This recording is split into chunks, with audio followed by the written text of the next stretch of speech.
Donc ce que mon artiste est mususu bazaki ko boudeye kala bakomi ko komana ba mir na bango bakomi ko accepter capacité na ye même na étranger aux autres la pesa blogueuse moko boye à Côte d'Ivoire a obeta lisolo que non quand même les Congolais faut accepter votre artiste au nom de Inosbi. Ce monsieur le grand, regarde ce que le monsieur est en train de faire. Mais combien de fois ici chez nous? Mais ça c'est ce qu'on appelle complexe.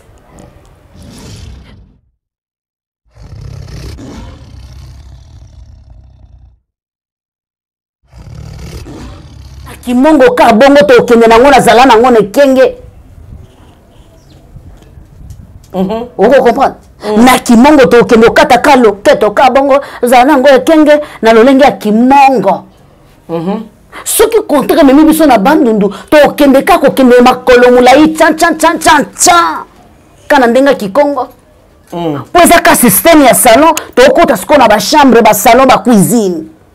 Okay. Donc ça n'a rien à voir. Oui, sa production, ils ont un sponsor.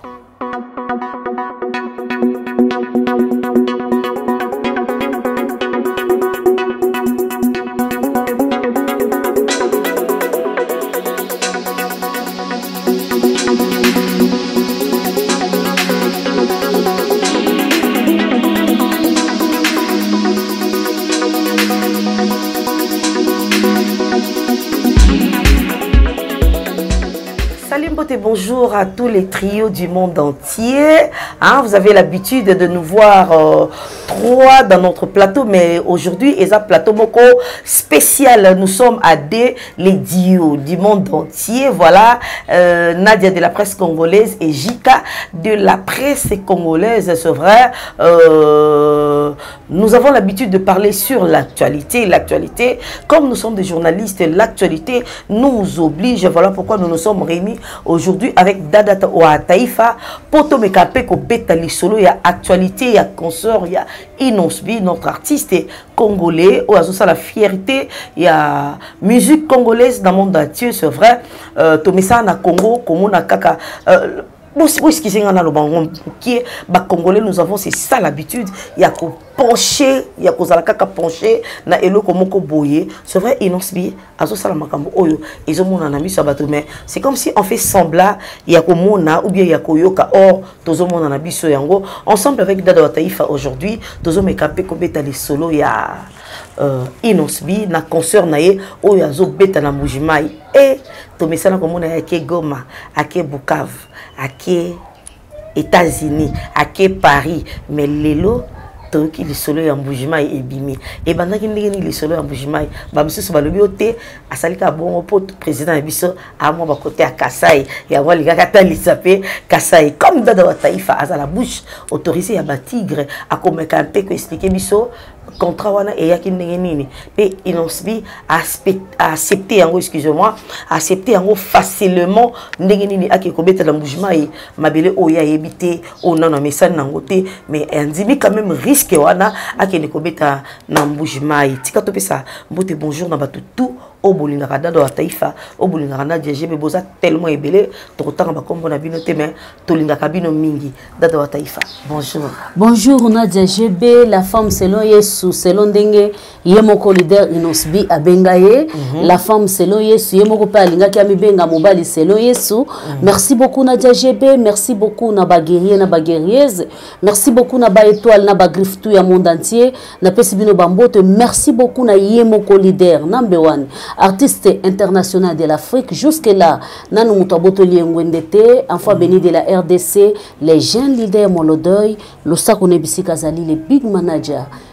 moko alikaba manager tout na monde entier na pesi mbote Achille Balume Zambé ya baisation na pesi mbote Gizo wana kolubate babengi océan ya musique congolaise Tontosh Mouya, l'honorable, je te salue mon chef, mon boss, le sako na yo.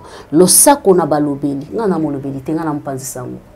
Balobeli o baza officiellement ya Inosbi, ba porte-parole. Le sako na molobeli Njori, le sako na molobeli Gepard, le sako na molobeli Kingakati, le sako na ba griffe tout o baza derrière jeune leader Losako na bato bako samsa na Mbujimai ete concert wana ezala récit na loba mingi te po émission na biso ebebate. Voilà, mbote bonjour, na bati grignos boza ebele à monde entier et puis na yemoko le jeune leader Inosbi na déjà balobi beaucoup de courage et nzambe amemo vraiment musika place nzambe azolinga komisa a komisa betela biso na biso Mbujimai et bandaki ndengeni dada taif. Merci beaucoup Nadia la femme selon Jésus-Christ, merci beaucoup ma chérie. Lisolo Mbujimai ezaka concert lokola ba concert nyonso.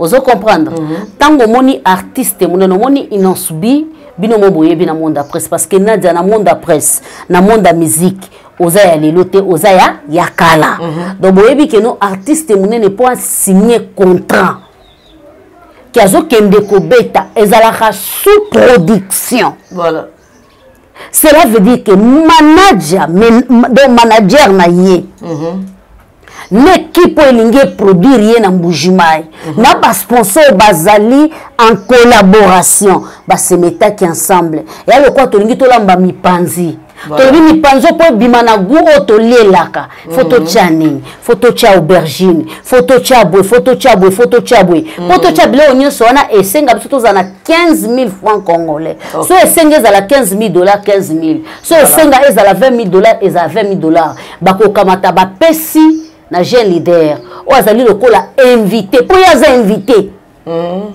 ok parce que il y a na sponsor nga nazomona déjà tembe eza ba sponsor ya minene baza derrière concert wana nous se kolekana vente ya ba billet tout ezaka derrière ba sponsor bango ba kaka ba signer contrat le reste et sili tindenge big manager Prince Balume andimi que jeune leader akende beta na Mbujimai c'est que makamnyo so ok côté mbongo kolobate parce que toyebi sekele wana côté organisation sécurité c'est que toyebi makamnyo so ok ce n'est pas débit déjà boyebi que non et bandeli ambula on a RDC déjà abeti angwebele au moni ya kindu plus de 100 000 plus de 40 000 bazala kebele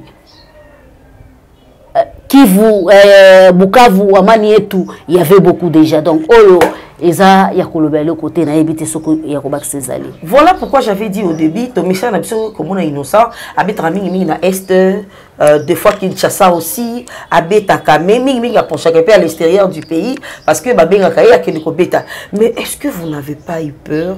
Parce que quand je dis vous, parce que dans la Taïfa, ils ont représenté ma griffe nion sur le monde entier, ils ont échantillon Nabino. Alors, vous n'avez pas eu peur, Yakondima, et que leader Nabino a qui n'a terrain, on a mis ça, vous n'avez pas eu peur. Ma chérie, ce que le bibongo comme ça, parce que terrain on zoloba, et le col ozo sanga que Jika ozo bangate, obima salo kota na chambre. Au courant de ma lobby, tout le cas. Bon, on a un salon. Si vous avez un salon que non, il y a un zabo poko dans la chambre et à somme. Et lui maman, mais oh, il y a qu'à parler mon côté. Oh, on a que na chambre à voisin. Namna kota na ngana ba chambre ba voisin na kota na ngana ba salon ba voisin bongo chambre na biso moko na kota te na banga na ndeni. En quelque sorte dans la Taïfa je vais juste nous expliquer que Inosbi avec les États-Unis il n'a pas eu peur. Ah oui à l'extérieur. Ah oui donc beta na moka na moko akobanga ni na Mbujimai apparemment baloba trop chuluba et lui il a l'habitude de chanter en français à Lingala à s'en sortir les Moussapi, Yaya, tout n'angani. Vas-y. Yaya, Moutaye Bade, le Bachilou, Aïba le Bané, et Lingala Tima. Mouchapi, Ntombola, Mabogo Milai. Ah, Makolo Milai. Voilà, Chiluba. Mabogo Milai. Makolo Milai.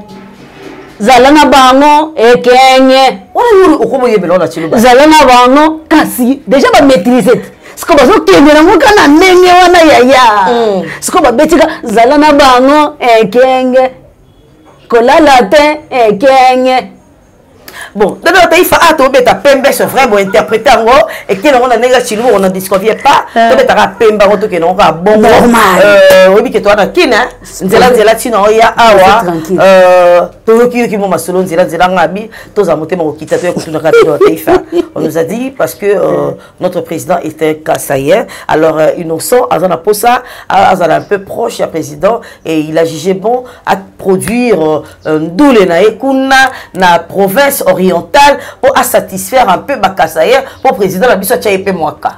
Merci beaucoup. Ceux qui n'ont pas bongo ou les ont dit. Nasakanango tinate. Les ont dit. On m'a dit. J'ai entendu. Par qui?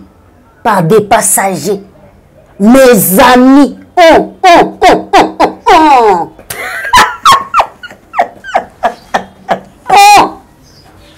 Mais on est rappelé. Au sentir moi. Et ça là-bas, je n'ai pas vu, mais j'ai. Cela veut dire, j'ai un leader, Azako jouer dans le contrat, pas Azako, mais ce contrat na minute mené en Équateur, yaya. Ce côté la publicité au niveau ya Mboujima, tu vas voir que nos bateaux bazote kababier, baza déjà na fiche.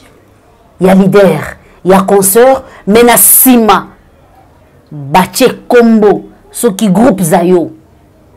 Groupe Zayo wana, et un groupe nene ya onde est organisé en collaboration na Tembe. Okay. Donc au côté la libération awa bache affiche. Il y a concert, Nassima Baché, groupe Zayo. Cela veut dire que non, c'est quelque chose qui est bien organisé. Ça n'a rien à voir avec les politiques. Et non, subi, à enfants chéris, il y a tout.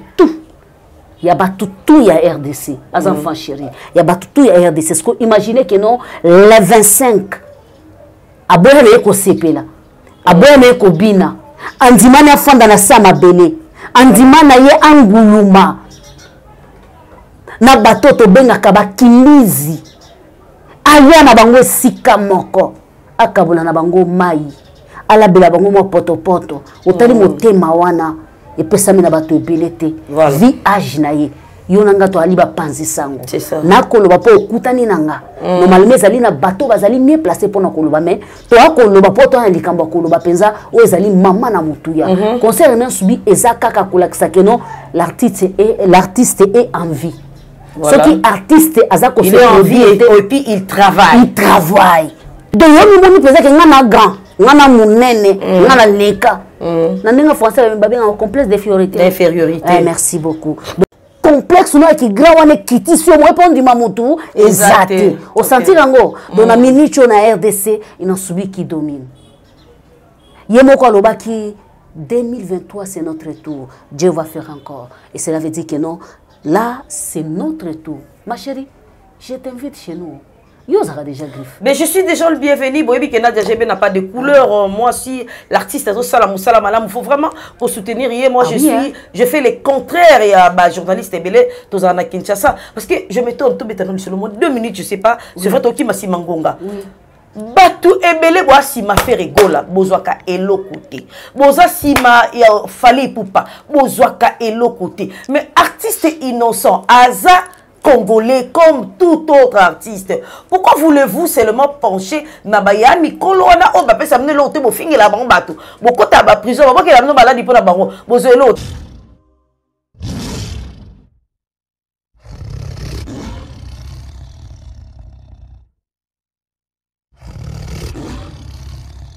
Voilà, nous voici vraiment à la fin de cette émission. Tonga qui est peut-être les solo, il y a concert, il y a Mbujimaï, pesa biso déjà ba date nango et puis ba précaution nini tokobina nini kuna pona biso ba itoke Mbujimaï ponga na okende. Calendrier ya fo Congo number 1 mukuu wa moko ezaka munene ezaka mulai yaya soko lingi ko bina banda 6h jusqu'à 6h kota na Afro Congo number 1 wana okobina yaya okolala pongite concert soke bandaki na 19h yaya concert ekosila na 0h na 2h 3h parce que banzembo eza ba générique neti na mikolo o ezoboma masolo ezalika maboko tchan Maman on a gauche. Ya tika oyebeli ma bien. Oyebi na yeba na obinote. Na biso ke mikolo lisole za msute ma chérie ezaka yango. Concert ezali le 9 avril. Donc semaine otoko banda. Voilà. Na ndenge penza lingala ba ya ba ndeko na biso ya ngambo. Na semaine otoko bandaka.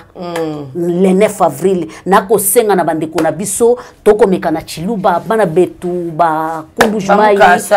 Turitu ba bikila ba bunyi nula ku concert wa mwanenu mujina ja inosbi ni kala mwa baou nous sommes ba billet ya bunyi nous contacter tous les classes est-ce que baza côté ka ba billet ya concert chiluba nous dit nous ba contacter nous dit nous ba bikila nous dit nous nzaba marketing bwa noakijila mwana wenu bimpa.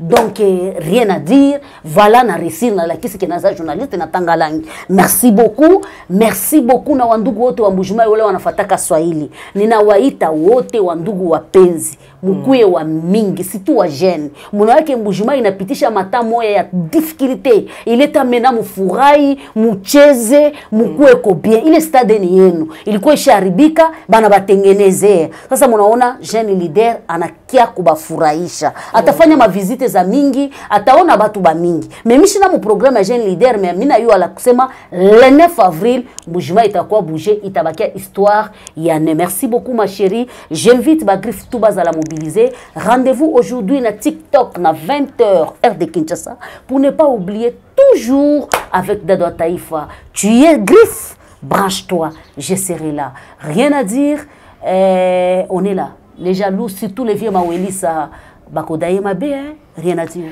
Alors, merci beaucoup. Venez nombrer le 9 avril 2023 dans la province orientale de notre pays, République démocratique du Congo. Mbujimai, venez danser avec les jeunes leaders et Inosbi. Vous ne serez jamais déçus. Et ça n'est fini pour aujourd'hui cette émission. Mon Nadia GB, la femme selon Jésus-Christ. Je vous dis au revoir.